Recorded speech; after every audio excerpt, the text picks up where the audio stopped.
Here are four things nobody tells you about freelancing. First one is you're going to get a lot of rejections, guys. I know there's this thing that everybody thinks that, oh, when you're doing freelance, whatever it is, any digital skills is at all, that you're earning a lot of money, you're swimming in dollars, you're earning money, blah blah blah blah blah. Guys, that is not the truth. Yeah, you're going to get a lot of money, you're going to work with clients all over the world, and it's such a very interesting ride.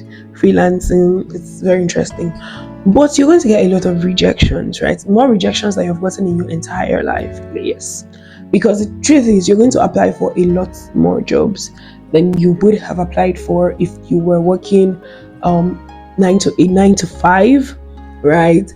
And it just means you're going to get more rejections. I have had the most painful rejections of my life through remote work, freelancing, and all of that, right? So I remember this client, this particular brand. I'm not going to call the name of the brand. It's a brand in the US, I think, right? So it's a freelance platform. So the brand is for freelancers to manage their business, income, whatever, invoices. I'm still going to talk about that, right? So they reached out to me, I guess, and I applied for the job. I did a test. They had an interview with me. Things were going well.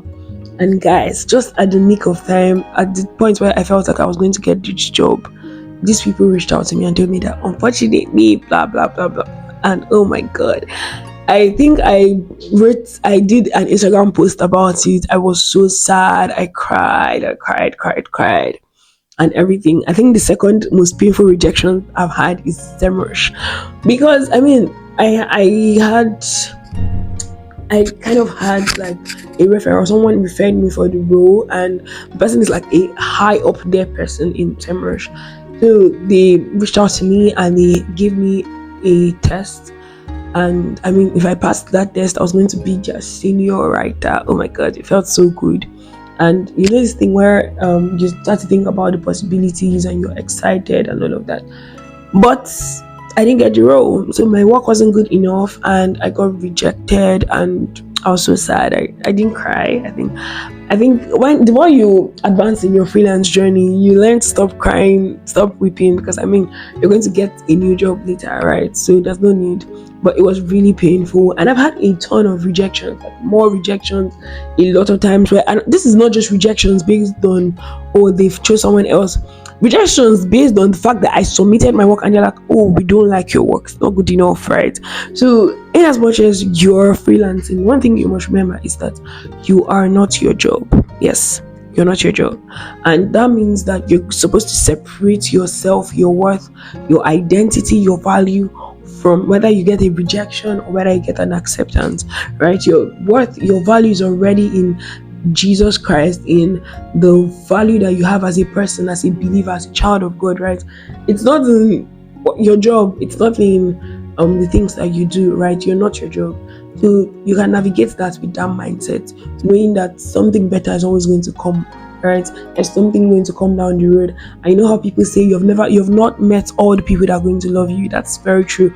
Also, when you're freelancing, you've not met all the companies that are going to love you, like love your work, love what you're doing, go all out for you, and are going to pay you what you're worth, right? So yeah, that's it. In freelancing, there are a lot of rejections. Now, the second thing no one tells you about is that it's not a steady stream of income. Yes, it's actually not. The truth is, a 9 to 5 is more stable and steady compared to a freelance remote role, because really there's very little stability. You can be working here today and tomorrow you don't have any job. In fact, I used to tell people that there was a time in my life, I think late last year, I used to have like 6 jobs, like 6 literal good, amazing jobs. And then fast forward to January, I had like only one. It happens, right? So it's some days you're up, some days you're down, some days it's all rosy, you have a lot of clients, you don't have the time to look for new clients, and some other days you have an empty inbox, no clients, right? So it's an up and down life. The next one is, nobody tells you that you're not just learning your skill, you're learning to run a business, right? So when you're freelancing, when you're working for multiple clients at once, you're working remotely, you're running a business. And running a business doesn't just mean knowing how to do the skill. It means you're going to learn a lot of other things. You're going to learn communication, you're going to learn invoicing, you're going to learn scheduling, you're going to learn content creation. You're going to be doing a lot of things, and if you treat it as a business, it's going to help you to approach it differently, to see it differently, to see it as different from yourself, right? So you see your freelance business as a means to help yourself. Do you understand? It's not um free money, right? It's not free money. That's something that a lot of people forget, and so they just use the money anyhow. They don't invest it back into the business, right? So when you're freelancing, you have to understand that sometimes you have to hire people just like you would hire people in a business. Sometimes you have to invest in the business, so you have to invest in yourself, in courses and whatever. So you have to plan, right?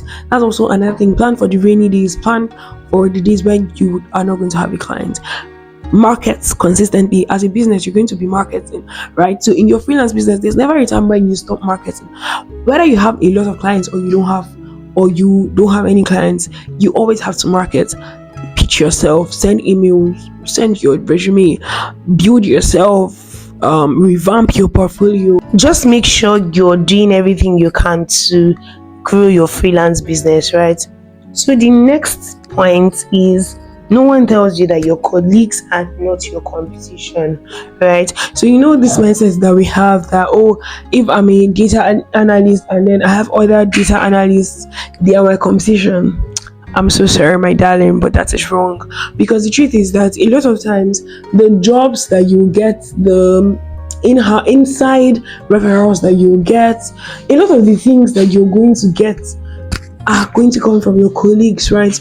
So do not see them as your competition. You have to see them as your friends. See them as people that you're working with. If you were working in 9 to 5, you would have friends in the office, you'd have friends that you're going to meet along the road, along as you commute and all of that, right? That's the same way that you're supposed to have friends through remote working, through freelancing, right? You're supposed to have people that you've built a certain kind of meaningful relationship with, people that can um people that can listen to you, people that can vouch for you, that can mention your name in a room full of opportunities. You need to have this kind of people, and most of them are going to be your colleagues. They may not be the high-end people in the society that you're looking to work with. They're just going to be the regular everyday people, your colleagues that um appreciate your work, that know the struggles you're going through and would love to help you, right? So do not see your colleagues as your competitors or your competition. See them as your friends, as your colleagues. Really, that's just what they are, your colleagues, right? And learn from them. Make sure that you learn from them. A lot of them have the keys to the opportunities that you're looking for, and all you have to do is learn from them, build meaningful relationships with them, be empathetic. Make sure it's a two-way stream, not just you gaining something from the relationship while you're not gaining anything. Make sure that you're bringing something to the table as well as them bringing something to the table, so that way everyone is happy, everyone is glad, and your freelance business continues to thrive, right? So these are the things that no one tells you about in freelancing. Do you have any other things that you would actually love to talk about that people don't talk about enough? Please leave a comment and tell me about them, and maybe I will make a part 2 of this video talking about more things that no one tells you about and how to handle them. But till then, please subscribe, please like, and then I think leave a comment, click on the notification bell. Guys, I noticed that the YouTube algorithm favors videos that are liked by people, right? So don't forget to leave a like on this video. Thank you so much.